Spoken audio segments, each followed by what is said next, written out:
অধিকার আল্লাহর পক্ষ থেকে আমাদেরকে আল্লাহ তাআলা অধিকার দিয়েছেন।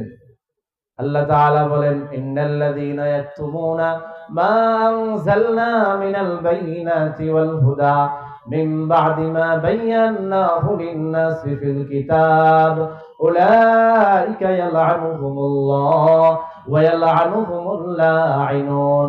আল্লাহ তাআলা বলেন, আমি কিতাবের মধ্যে যা নাজিল করেছি, আমি এই কোরআনের মধ্যে যা নাজিল করেছি, এটা আসার পরেও যারা এই কোরআনটাকে গোপন রাখবে, মানুষের মাঝে বিস্তারিত বর্ণনা করবে না, আল্লাহ তাআলা বলেন, উলাইকা আলাইহিম লানাতুল্লাহ ওয়া ইয়ালআনুহুমুল লাঈনুন। তার উপর আল্লাহর লানত। ঠিক কি না বলেন? আল্লাহর লানত এবং সমস্ত পৃথিবীবাসীদের লানত ওই ব্যক্তির উপর পতিত হবে।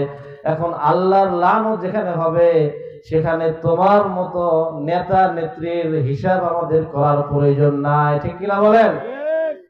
আল্লাহর কাছে যেহেতু জবাবদিহি করতে হবে, আল্লাহর কাছে দাঁড়াইতে হবে, আল্লাহর কাছে সব হিসাব দিতে হবে।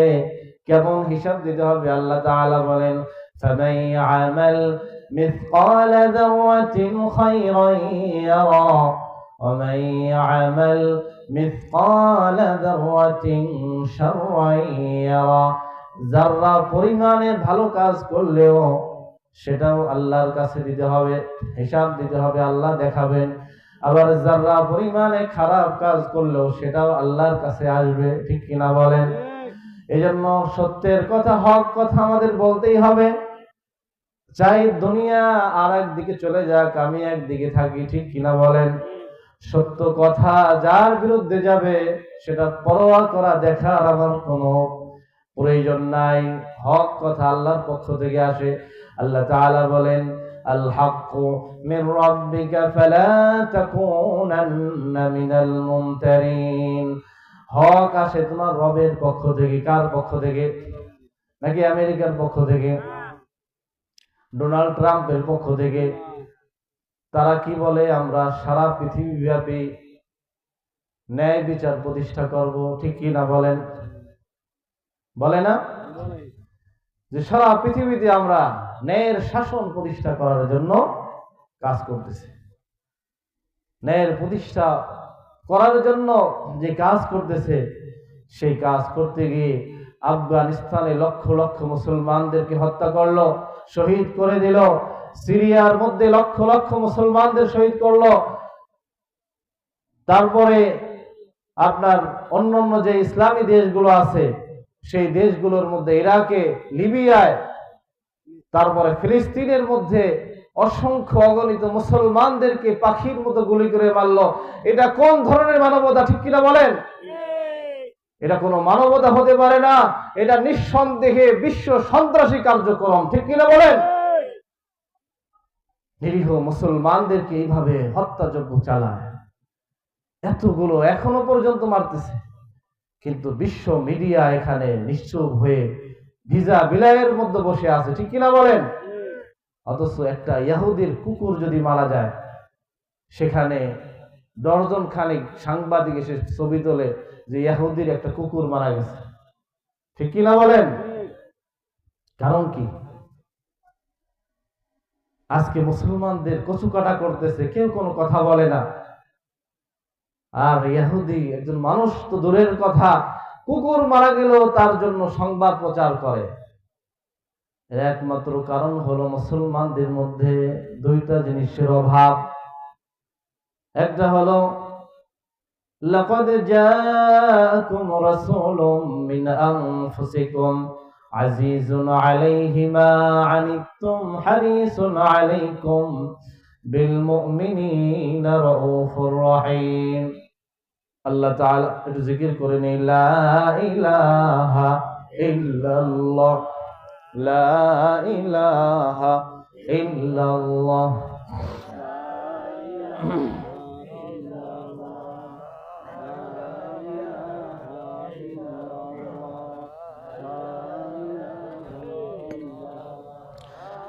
লা ইলাহা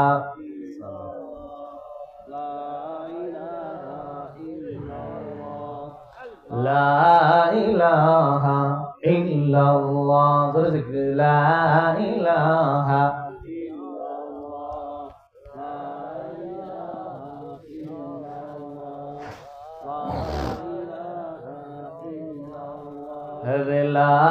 ইলাহা ইল্লাল্লাহ, লা ইলাহা ইল্লাল্লাহ, লা ইলাহা ইল্লাল্লাহ, লা ইলাহা ইল্লাল্লাহ, লা ইলাহা ইল্লাল্লাহ, লা ইলাহা, সামান্য সময় বসি ভাই, লা ইলাহা ইল্লাল্লাহ, লা ইলাহা ইল্লাল্লাহ, লা ইলাহা ইল্লাল্লাহু মুহাম্মাদুর রাসূলুল্লাহ সাল্লাল্লাহু আলাইহি ওয়াসাল্লাম। কষ্ট আছে আমাদের? শেষ করে দেব? শেষ করে দেব? আচ্ছা, আর সামান্য সময়। এই যে আয়াতটা আমি তেলাওয়াত করেছি এটা বলেই আমি ইনশাআল্লাহ শেষ করে দেব। সম্মানিত ভাইয়েরা, বলতেছিলাম যে সারা পৃথিবীব্যাপী মুসলমানদের উপর যে আগ্রাসন, সারা পৃথিবীতে আজকে মুসলমানের যে অবস্থা, মুসলমানরা কি সংখ্যায় কম আছে? সংখ্যায় কি কম? সংখ্যায় বেশি, কিন্তু সমস্যা কোথায়? আল্লাহ রাসূল সাল্লাল্লাহু আলাইহি ওয়াসাল্লাম বলেন যে তোমাদের এমন অবস্থা হবে কাগসাইসাইল, স্রোতের যেই খড়কুটো আছে, খড়কুটো যেমন স্রোতে ভাসিয়ে নিয়ে যায়। আপনাদের এখানে খাল দেখে আসলাম মাত্র, খালের মধ্যে জোয়ারের পানি আসতেছে, তো এর মধ্যে যদি আপনি একটা খড়কুটা ফেলায় দেন তাহলে কি থাকবে? উড়িয়ে নিয়ে যাবে, ভাসিয়ে নিয়ে যাবে। রাসূল সাল্লাল্লাহু আলাইহি ওয়াসাল্লাম বলেন কাগসাইসাইল, তোমাদের এমন অবস্থা হবে যে খড়কুটার মতো তোমরা দুনিয়া থেকে বিদায় নিয়ে যাবে, তোমরা ভেসে যাবে। কাফের বেঈমানরা আনতাদা আলাইকুম কামা তাদাল আকালাতু ফি কসআতিহা, মানুষ, ক্ষুধার্ত মানুষ যেমন একে অপরকে খাবারের দস্তরখানায় ডাক দেয় যে ভাই আসো খেয়ে নেই, ঠিক তোমাদেরকে সারা পৃথিবীর কাফের বেঈমানরা তোমাদেরকে মারার জন্য একে অপরকে, হিন্দু ডাকবে খ্রিস্টান, ভাই আসো মুসলমানদেরকে মারি, খ্রিস্টান ইহুদিদেরকে ডাক দেবে যে ভাই আসো মুসলমানদেরকে মারি, বৌদ্ধরা ডাক দেবে। সব ধর্মের মানুষেরা মুসলমানদেরকে মারার জন্য কি হয়ে যাবে? ঐক্যবদ্ধ হয়ে যাবে। সাহাবেরা প্রশ্ন করেন, ইয়া রাসূলুল্লাহ আকিল্লুন হাদা, আমরা কি এই সময় কম থাকবো? সংখ্যায় কি কম থাকবো? সাহাবারা প্রশ্ন করতেছেন। সাহাবারা কখন কি প্রশ্ন করা লাগে? তাদেরকে আল্লাহ তাআলা ওয়াস-সাবিকুনাল আউওয়ালুনা মিনাল মুহাজিরিনা ওয়াল আনসার ওয়াল্লাযীনা ইত্তাবাউহুম বিইহসান,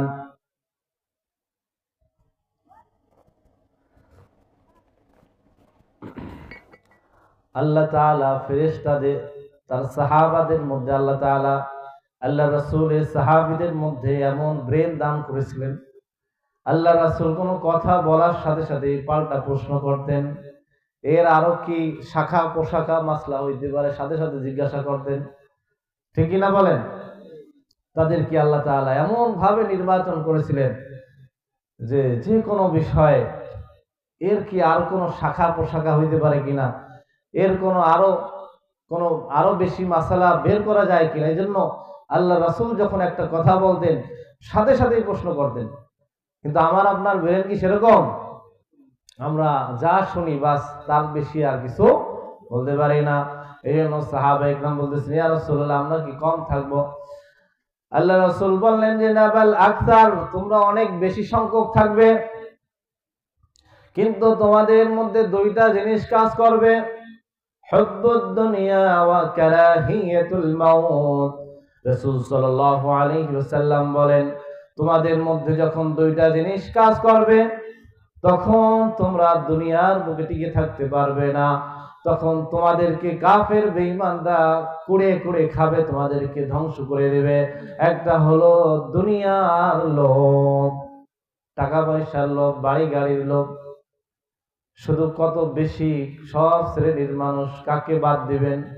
সব শ্রেণীর মানুষ, শিক্ষিত অশিক্ষিত, ছোট বড়, নারী পুরুষ, আলেম গায়রে আলেম, ইমাম খতিব, আলেম মাদ্রাসা শিক্ষক, সব দুনিয়ার পিছনে ছুটছে। রাসূল সাল্লাল্লাহু আলাইহি ওয়াসাল্লাম বলেন, হুব্বুদ দুনিয়া ওয়া কারাহিয়াতুল মাউত। দুনিয়ার লোভ যখন তোমাদের মধ্যে চলে আসবে এবং মৃত্যুকে তোমরা যখন অপছন্দ করবে, ভালোবাসবে না, ডিনাই করবে, যে মারা যাব না, আমি আরো বেশি বাঁচতে চাই। যার 60 বছর হয়েছে সে 70 বছর বাঁচতে চায়, যার 70 বছর হয়েছে সে 80 বছর বাঁচতে চায়। আছে কিনা ভাই? আরো বেশি বাঁচার আকাঙ্ক্ষা আছে কিনা? যত বয়স বাড়ে তত তার সম্পদের লোভ বাড়ে এবং বয়সটাও আরো বেশি চায় আল্লাহর কাছে। কিন্তু ভাই এই বয়স, হ্যাঁ, যদি আপনার ভালো উদ্দেশ্য হয় যে আরো বেশি বাঁচলে আমি আরো একটু ইবাদত করতে পারবো, আল্লাহ রাসূল সাল্লাল্লাহু আলাইহি ওয়াসাল্লাম বলেন, খায়রুকুম লিআকসারি আমাল। তোমাদের মধ্যে ওই ব্যক্তি সবচেয়ে উত্তম যে অনেক লম্বা হায়াত পাইল এবং সেই হায়াতটাকে কাজে লাগিয়ে সঠিকভাবে ইবাদত করলো, সে তোমাদের মধ্যে সবচেয়ে উত্তম। সুবহানাল্লাহ। তাহলে বয়স বেশি পাওয়া এটা কোনো খারাপ কিছু না, বরং আপনি আল্লাহর কাছে আপনার হায়াতের বরকত চান। হে আল্লাহ, আল্লাহুম্মা বারিক লি হায়াতি ওয়া রিজকি। হে আল্লাহ, আমার হায়াতের মধ্যে বরকত দান করেন, আমার রিজিকের মধ্যে বরকত দান করেন। আল্লাহর কাছে হায়াতের বরকত চাওয়া মানে হলো আরো বেশি দীর্ঘ হায়াত পাওয়া। তার মানে সেই হায়াত করে, বেশি হায়াত পেয়ে আরো বেশি খাওয়া দাওয়া করতে পারবো নাকি? আরো বেশি একটু মাছ, মাংস, ভাত, মুরগি, আরো যে খাবারগুলো আছে সেগুলো খাবো? সেগুলোর জন্য না ভাই, বরং এই দুনিয়া আমি যা খাই, যা পড়ি, কিছু কম খাই, কম পড়ি, তারপরে দুনিয়াটা চলে যাবে নাকি থাকবে?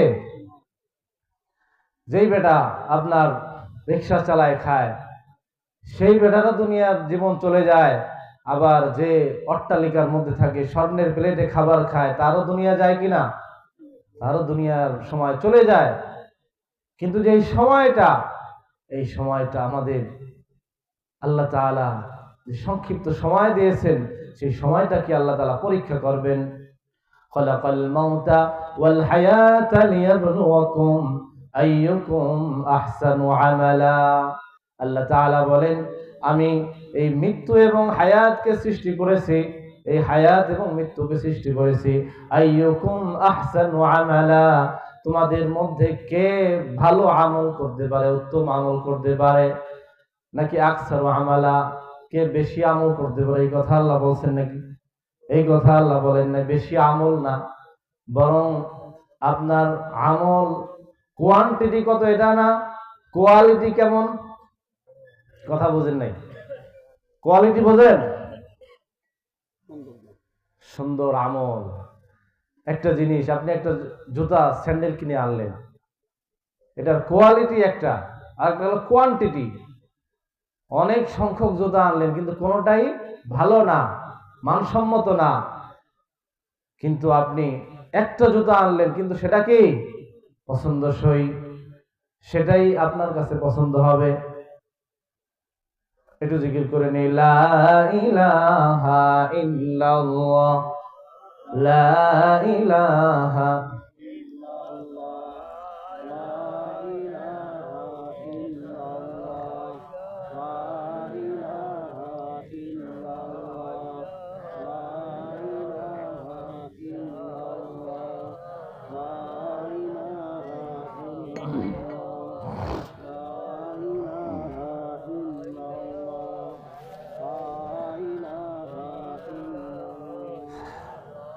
সম্মানিত ভাইরা, লা ইলাহা ইল্লাল্লাহ মুহাম্মাদুর রাসূলুল্লাহ সাল্লাল্লাহু। তো সংক্ষিপ্ত ভাবে, অনেক লম্বা আসলে একটা আলোচনা করতে গেলে বিভিন্ন দিকে চলে যায়। সংক্ষিপ্তভাবে আমি বান্দার হক নিয়ে যে কথাটা বলতেছিলাম, যে কিয়ামতের মাঠে আল্লাহ তাআলা সর্বপ্রথম নামাজের হিসাব নেবেন। এটা হলো আল্লাহর হক। আউয়ালু মা ইউহাসাবু বিহিল আবদু ইয়াউমাল কিয়ামাতিস সালাহ। সর্বপ্রথম নামাজের হিসাব হবে। এটা কার হক? আল্লাহর হক। কিন্তু বান্দার হকের মধ্যে মিন হুকমিদ দামি, আল্লাহ রাসূল সাল্লাল্লাহু আলাইহি ওয়াসাল্লাম বলেন, বান্দার হকের মধ্যে সর্বপ্রথম রক্তের হিসাব হবে। কে কার রক্ত ঝরাইছে কিনা, কে কাউকে হত্যা করেছিল অথবা আহত করেছিল অথবা মারধর করেছিল, সেই বিচার আল্লাহ তাআলা কিয়ামতের মাঠে সর্বপ্রথম করবেন। অতএব আমি যে আয়াতটি তিলাওয়াত করেছি সূরা নিসার 29 নম্বর আয়াত, আল্লাহ তাআলা বলেন, ইয়া আইয়ুহাল্লাযীনা আমানু লা তাকুলু আমওয়ালাকুম বাইনাকুম বিল বাতিল ওয়া তুদলু বিহা ইলাল হুক্কাম লিতাকুলু ফারীকাম মিন আমওয়ালিন নাসি বিল ইসমি ওয়া আনতুম তা'লামুন। আল্লাহ তাআলা বলেন, খবরদার তোমরা একে অপরের সম্পদ আত্মসাৎ করো না, অথবা একজনের সম্পদ আত্মসাৎ করার জন্য হাকিম বা বিচারকের কাছে কিছু ঘুষ প্রদান করো না, যে তোমার পক্ষে রায় চলে আসবে। অনেক মামলা আছে, মামলার মধ্যে ঘুষ আদান প্রদান হয়। সালিশ বিচারের মধ্যে মাতুব্বরকে ঘুষ দিয়ে কি করে, আছে কিনা ভাই? মাতুব্বরকে ঘুষ দিয়ে নিজের পক্ষে রায়টা নেওয়ার চেষ্টা করে। আসল বা হক যে বিচার, সে বিচার হয় না। এজন্য আল্লাহ তাআলা বলেন, খবরদার জানা সত্ত্বেও কারো হক নষ্ট করবে না। হক নষ্ট করে বড়লোক হওয়া যায়?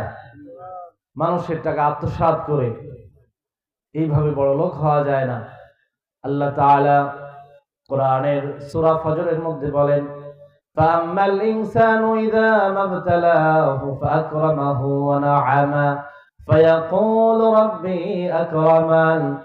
মানুষের মধ্যে কিছু মানুষ আছে যাদেরকে আল্লাহ তাআলা সম্পদ দিলে তারা মনে করে, ফায়াকুলু রাব্বি আকরামান, আল্লাহ তাআলা আমাকে সম্মানিত করেছে, আল্লাহ আমাকে নিয়ামত দিয়েছে। সম্পদ কি সবসময় নিয়ামত হয়? কি বলেন, সম্পদ কি সবসময় নিয়ামত হয়? সম্পদ তো আল্লাহ তাআলা কারুনকে দিয়েছিলেন। কাকে দিয়েছিলেন? কারুনকে কত সম্পদ দিয়েছিলেন, যে ইন্না কারুনা কানা মিন কওমি মূসা। আল্লাহ তাআলা বলেন যে কারুনের এত সম্পদ ছিল, সেই সিন্ধুকের চাবিগুলো বহন করার জন্য বিশাল এক উটের বহর লাগতো, এত বেশি সম্পদ দিয়েছিলেন। কিন্তু সেই কারুন কি আল্লাহ তাআলার প্রিয় বান্দা ছিল? আপনাদের কারো সন্তানের নাম কি কারুন রাখবেন? যে আমার সন্তানকে যদি কেউ 1 লক্ষ টাকা দেয়, তারপরেও আপনি আপনার সন্তান বা নাতিপুতিকে কারুন নাম রাখবেন না। তাহলে সেই কারুনকে আল্লাহ তাআলা অঢেল সম্পদ দিলেন, কিন্তু আল্লাহ তাআলা তার এই সম্পদ সহ আল্লাহ তাআলা তাকে জমিনে এখন বর্তমান পর্যন্ত, কিয়ামত পর্যন্ত আল্লাহ তাআলা তাকে জমিনের মধ্যে গ্রেফতার করেছেন। আল্লাহ তাআলা ফাকাসাফনা বিহিল আরদ, আল্লাহ বলেন কাউকে আমি জমিনের মধ্যে গ্রাস করে নেই, জমিনের মধ্যে দাবিয়ে দেই। ঠিক কারুনকে আল্লাহ তাআলা কিয়ামত পর্যন্ত এইভাবে দাবিয়ে দিবেন। এজন্য সম্পদ আল্লাহ দিলে শুধু এর মাধ্যমে কি হয় না, সম্পদ আল্লাহ দিলেই এটাই আমাদের জন্য সৌভাগ্যের বিষয় না। এজন্য আল্লাহ তাআলা বলেন, ফাআম্মাল ইনসান ইযা মাবতালাহু ফাআকরামাহু ওয়া না'আমা ফায়াকুলু রাব্বি আকরামান। তারা বলে আল্লাহ আমার উপর দয়া করেছে, আসলে এটা পরীক্ষা। এই সম্পদটাও কি ভাই? সম্পদটাও পরীক্ষা। ওয়া আম্মাল ইনসানু ইযা মাবতালাহু ফাকাদারা আলাইহি রিজকাহু ফায়াকুলু রাব্বি আহানান। আল্লাহ তাআলা বলেন, আবার যখন আমি কাউকে সম্পদ ছিনিয়ে নেই, ফাকাদারা আলাইহি রিজকাহু, তার রিজিকটাকে আমি সংকীর্ণ করে দেই, তখন সে কি বলে? ফায়াকুলু রাব্বি আহানান, যে আমার রব আমার সাথে অবিচার করেছে, আমাকে ইহানত করেছে। আসলে কি তাই? ফায়াকুলু রাব্বি আহানান, আল্লাহ তাআলা বলেন কাল্লা বাল্লা তুকরিমুনাল ইয়াতীম ওয়ালা তাহাদ্দুনা আলা তুআমিল মিসকিন, বরং তা নয়, চারটি কারণে আমি তোমাদেরকে দুর্ভিক্ষ দেই, চারটি কারণে তোমাদের উপর আমার আযাব আসে। শুনবেন সে চারটা বিষয় বলবো। আল্লাহ তাআলা বলেন কাল্লা বাল্লা তুকরিমুনাল ইয়াতীম, যে তোমরা এক নম্বরে হলো ইয়াতীমকে অসম্মান করো। কাল্লা বাল্লা তুকরিমুনাল ইয়াতীম, ইয়াতীমকে অসম্মান করো। ইয়াতীমকে অসম্মান করা কি? ইয়াতীম তো ছোট হয়, বালেগ হওয়ার আগ পর্যন্ত ইয়াতীম থাকে। 14 বছরের আগ পর্যন্ত যদি তার বাবা মারা যায় তাহলে সে কি হয়? ইয়াতীম হয়। এখন ছোট মানুষকে কিভাবে আবার অসম্মান করা? তাকে তো সম্মান, যারা বড় থাকে বা মুরব্বী থাকে তাদেরকে সম্মান করতে হয়। এর ব্যাখ্যায় মুফাসসিরিন ইকরাম বলেন ইয়াতীমকে অসম্মান করা মানে ইয়াতীমের লালন পালনের ভার গ্রহণ না করা, তার সঠিক হক আদায় না করা। এর মাধ্যমে আল্লাহ তাআলা মানুষের উপর দুর্ভিক্ষ দান করেন, সম্পদ কমে যায়। কি জন্য কমে যায়? দেখেন, অনেক এতিম বাচ্চা, আগে তো আমাদের অনেক এলাকায় মাদ্রাসার এতিম ছাত্রদের আমরা লজিং রাখতাম, এখানে আছে কিনা এখন? এখন আর সেইভাবে পাওয়া যায় না। এতিমের মাথায় যদি হাত বোলায়, আল্লাহ রাসূল সাল্লাল্লাহু আলাইহি ওয়াসাল্লাম বলেন আনা ওয়া কাফিলুল ইয়াতীম কাহাতাইনি ফিল জান্নাহ, আমি এবং এতিমের যে লালন পালন করে কাল কিয়ামতের মাঠে জান্নাতের মধ্যে আমি আর সেই ব্যক্তি এত কাছাকাছি থাকবো। সুবহানাল্লাহ। আল্লাহ রাসূল বলেন জান্নাতের অতি নিকটে আমি এবং এতিমের লালন পালনকারী থাকবো। তাহলে আল্লাহ রাসূল বলেন যে ব্যক্তি প্রশান্তি পাইতে চাও, যে ব্যক্তি শান্তি পাইতে চাও, সে যেন এতিমের মাথায় একটু হাত বুলিয়ে দেয়। সুবহানাল্লাহ। এতিমের মাথায় যদি হাত বোলান তাহলে আপনার মনের দুঃখ দুর্দশা আল্লাহ তাআলা দূর করে দেবেন। সুবহানাল্লাহ। আল্লাহ তাআলা বলেন কাল্লা বাল্লা তুকরিমুনাল ইয়াতীম ওয়ালা তাহাদ্দুনা আলা তুআমিল মিসকিন ওয়া তাকুলুনাত তুরাসা আকলাল লাম্মা ওয়া তুহিব্বুনাল মালা হুব্বান জাম্মা। আল্লাহ তাআলা বলেন এক হলো এতিমকে তোমরা ধমক দাও, খারাপ ব্যবহার করো এবং এতিমকে খাদ্য দাও না, আহার দাও না। এবং আল্লাহ তাআলা বলেন কাল্লা বাল্লা তুকরিমুনাল ইয়াতীম ওয়ালা তাহাদ্দুনা আলা তুআমিল মিসকিন ওয়া তাকুলুনাত তুরাসা আকলাল লাম্মা, অপরের সম্পদ, আত্মীয়দের সম্পদকে তোমরা গ্রাস করে নাও। অনেক ওয়ারিসদের সম্পদ কি করে? গ্রাস করে নেয়, বঞ্চিত করে। ছেলেদের শুধু দিয়ে মেয়েদেরকে বঞ্চিত করে, আবার এক ছেলেকে একটু বাড়িয়ে দেয় আর এক ছেলে কম দেয়। এরকম আছে কিনা ভাই? আল্লাহ তাআলা বলেন এর মাধ্যমে তোমাদের উপর আযাব আসবে। আল্লাহ তাআলা বলেন যে তোমাদের সম্পদ যে যতটুকু পাবে, যেইভাবে আমি বন্টন করে দিয়েছি সেইভাবেই বন্টন করতে হবে এবং এর মধ্যে কোনো হেরফের করা যাবে না। এক ব্যক্তি সারা জীবন জান্নাতের আমল করলো, শেষ বয়সে এসে খারাপ ওসিয়ত করলো, কোনো এক ছেলেকে বেশি দিয়ে দিল বা অন্য কাউকে ঠকাইলো, আল্লাহ রাসূল বলেন ফাহুয়া ফিন্নার, সে সারা জীবনের আমল কোনো কাজে আসবে না, সে জাহান্নামে যাবে। এই জন্য এতিমকে খাওয়াইতে হবে, গরিব অসহায়দেরকে দান করতে হবে, এর কোনো বিনিময় নেওয়া যাবে না। আল্লাহ তাআলা বলেন সূরা দাহার ইন্নামা নুতঈমুকুম লিওয়াজহিল্লাহি লা নুরিদু মিনকুম জাযাআন ওয়ালা শুকুরা। আল্লাহ তাআলা বলেন যে মুমিনদের বৈশিষ্ট্য হলো যে তারা গরিব অসহায় এতিমদেরকে খাবার খাওয়াবে। লা নুরিদু মিনকুম জাযাআন ওয়ালা শুকুরা, এই খাওয়ানোর মাধ্যমে, এই দানের মাধ্যমে, এই উপকারের মাধ্যমে সে কোনো প্রতিদান চায় না এবং কোনো শুকরিয়াও চায় না যে তাকে কিছু ধন্যবাদ দিবে, তার গুণকীর্তন করবে, তার প্রশংসা করবে, এটাও সে চায় না। অতএব সম্মানিত ভাইরা, আল্লাহ তাআলা এখানে 4টি জিনিস বললেন। যারা এতিমের অসম্মান করে, এতিমকে খাদ্য দেয় না এবং আত্মীয় স্বজনদের হক নষ্ট করে, এবং অতুহিব্বুনাল মালা হুব্বান জাম্মা, মালকে খুব বেশি মহাব্বত করে, সম্পদের লালসা, সম্পদের ভালোবাসা, এর মাধ্যমে আল্লাহ তাআলার ধ্বংস চলে আসে। এই জন্য আল্লাহ তাআলা বান্দার হক, যে বিষয়ে আমি সংক্ষিপ্ত আলোচনা করলাম, বান্দার হকের বিষয়ে আমাদেরকে খুব সতর্ক থাকতে হবে। আল্লাহ তাআলা তওবা কবুল করবেন না যদি বান্দার হক যদি আদায় না করি। তওবা কবুলের শর্তই হলো বান্দার যদি কোনো হক থাকে, কোনো টাকা পয়সা পায়, সেটাকে পরিশোধ করা, অথবা যদি কোনো কষ্ট দিয়ে থাকেন তার কাছ থেকে ক্ষমা চেয়ে নেওয়া। রাজি আছেন তো? রাজি আছেন তো ভাই? এই জন্য আমাদের অন্তরটা বিভিন্ন ধরনের অপরাধে নিমজ্জিত হয়ে যায়, বিভিন্ন অপরাধে আমাদের অন্তরটা নষ্ট হয়ে যায়। আল্লাহ রাসূল বলেন যে একটা অপরাধ যদি কেউ করে, তার অন্তরটা একটা কালো দাগ হয়ে যায়। এরপরে আরো অপরাধ করতে করতে করতে করতে সাউদাউন কলবুহু সাউদা, তার অন্তরটা একবারে পরিপূর্ণ নিরেট কালো অন্ধকার পাথরের মতো হয়ে যায়। নাউযুবিল্লাহ বলেন।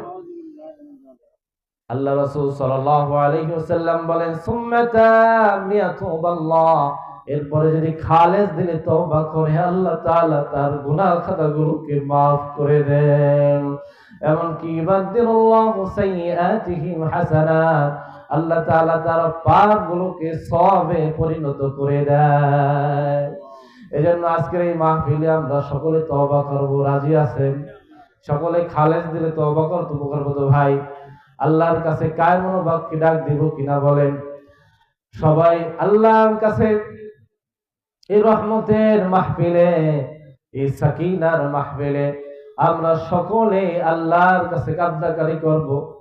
আল্লাহ তাআলা যেন আমাদেরকে এই মাহফিল থেকে বেগুনাহ মাসুম করে নিয়ে যায়, ঠিক কিনা বলেন? আমরা সকলে আল্লাহর কাছে আমাদের নিজেদের জন্য, নিজের পরিবার, অন্যান্য যারা মরহুম মরহুমা আছে তাদের জন্য দোয়া করব। এই জন্য আমরা সকলে দরুদ শরীফ পড়ি। আল্লাহুম্মা সাল্লি আলা মুহাম্মাদিন ওয়া আলা আলি মুহাম্মাদ কামা সাল্লাইতা আলা ইব্রাহিম ওয়া আলা